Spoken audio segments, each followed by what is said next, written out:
नमस्कार दोस्तों, स्वागत है आपका हमारे चैनल लर्न एंड ग्रो में। आज हम बात करेंगे मैट्रिसेस की कुछ प्रॉपर्टीज के बारे में। तो चलिए उसको समझ लेते हैं। सबसे पहले इसके अंदर हम समझेंगे जो मैट्रिक्स इक्वलिटी की होती है वो क्या होती है, यानी कि दो मैट्रिक्स को हम इक्वल कब कह सकते हैं।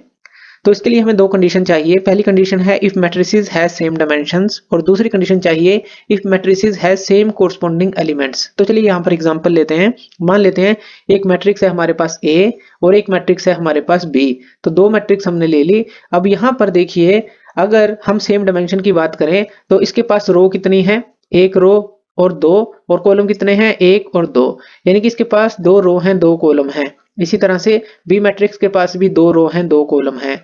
तो यानी कि डायमेंशन की बात कर रहे हैं तो इनकी जो डायमेंशन है, जितने रो इसके पास है उतनी रो दूसरी मैट्रिक्स के पास होने चाहिए, जितने कॉलम इसके पास है उतने ही कॉलम दूसरी मैट्रिक्स के पास होने चाहिए। पहली तो कंडीशन ये हो गई, तो ये सेटिस्फाई हो गई। दूसरा, if matrices has same corresponding elements, यानी कि जो एलिमेंट्स हैं, जैसे यहाँ पर A11 अगर हम लिखें, यानी कि फर्स्ट रो में फर्स्ट कॉलम में 1 है, तो यहाँ पर भी हमारे पास क्या होगा, B11, यानी कि बी मैट्रिक्स के लिए फर्स्ट रो में फर्स्ट कॉलम में यही एलिमेंट होना चाहिए। जैसे ये जो एलिमेंट है हमारे पास A12, यानी कि फर्स्ट रो में सेकंड कॉलम में ये 3 है हमारे पास। यहाँ पर ये क्या है, B12, यानी कि फर्स्ट रो में सेकंड कॉलम में 3 है। ठीक है, ये कोरस्पोंडिंग एलिमेंट भी सेम है। इसी तरह से इसकी बात करें, ये क्या हो गया, A21, सेकंड रो में फर्स्ट कॉलम में 2 है, और यहाँ पर ये क्या हो गया, B21, यानी कि सेकंड रो में फर्स्ट कॉलम में ये भी 2 है, यानी कि ये भी सेम है।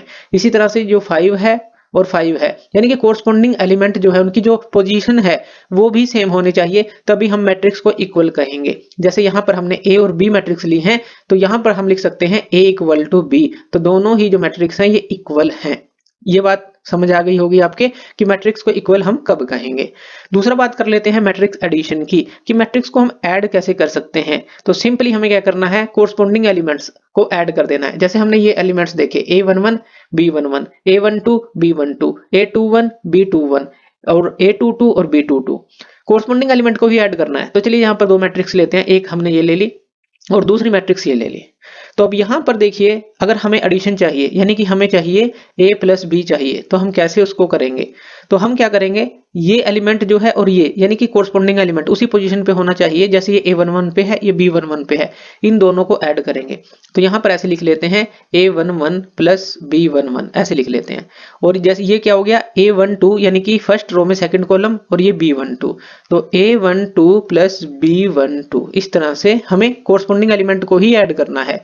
ये क्या हो गया हमारे पास A22 प्लस, और यहाँ पर ये इस पोजीशन पे क्या हो गया, A21 और B21, और इसी तरह से ये क्या हो गया A22, तो ये हो गया A22 प्लस ये क्या हो गया B22, यानी कि सिर्फ उसी पोजीशन पे हमें ऐड करना है। जैसे ये पोजीशन है तो इसी के साथ ऐड होगा, ये पोजीशन है इसी के साथ ऐड होगा, ये पोजीशन है इसी के साथ ऐड होगा, ये पोजीशन है इसी के साथ ऐड होगा। यानी कि इसके लिए भी हमें क्या चाहिए, जो मैट्रिक्स इक्वलिटी है एक तरह से वो चाहिए, यानी कि सेम कोरस्पोंडिंग जो है एलिमेंट हमें चाहिए, सेम डायमेंशन चाहिए। तो अब यहाँ पर जो रिजल्ट है A प्लस बी का, वो हम लिख सकते हैं, A प्लस बी का जो रिजल्ट है वो क्या आएगा, 1 प्लस 5 करेंगे हम, यानी कि 1 प्लस 5 होगा, 4 प्लस 3 होगा, 4 प्लस 3, और यहाँ पर क्या हो जाएगा, 2 प्लस 6 6, और 5 प्लस 1 5 प्लस 1। ये जो है इस तरह से हमें ऐड करना है, जो कि हमने यहाँ पर लिख कर दिखाया, तो वही हमें ऐड करना है। तो A प्लस बी जो है हमारे पास क्या हो जाएगा, यहाँ पर ये आ जाएगा 6, ये आ जाएगा 7, ये आ जाएगा 8, और ये आ जाएगा 6। इस तरह से हमने क्या किया, ऐड कर दिया इनको। तो इस तरह से जो है हमारे पास A प्लस बी हमें मिलेगा। तो समझ आ गया। तो A यानी कि सिंपली ऐड कर देना है कोरस्पोंडिंग एलिमेंट्स को। इसी तरह से हम सब्ट्रैक्शन की बात कर सकते हैं। मैट्रिक्स सब्ट्रैक्शन में हमें क्या करना है, simply subtract the corresponding element.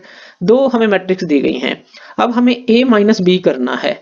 तो A माइनस बी हमारे पास क्या आएगा, अगर आप एडिशन को समझ चुके हैं तो हमें क्या करना है, 5 में से 1 को घटाना है 4 आ जाएगा, 4 में से 2 को घटाना है 2 आ जाएगा, 6 में से 2 को घटाना है 4 आ जाएगा, 8 में से 5 को घटाना है 3 आ जाएगा। यानी कि हमने क्या किया, जो कोरस्पोंडिंग एलिमेंट्स हैं उसमें से ही दूसरे कोरस्पोंडिंग एलिमेंट को घटाना है और हमें सब्ट्रैक्शन मिल जाएगा, ये आंसर हमें मिल जाएगा। तो सिंपली हमने बात की मैट्रिक्स इक्वलिटी की। तो इसके लिए हमें मैट्रिक्स को जो है सेम डायमेंशन में हमें चाहिए। तो यानी कि अगर ये 2 क्रॉस 2 की है तो ये भी 2 क्रॉस 2 की चाहिए, तभी तो हम एडिशन और सब्ट्रैक्शन कर पाएंगे। तो हमने इसमें एडिशन को समझा और सब्ट्रैक्शन को समझा।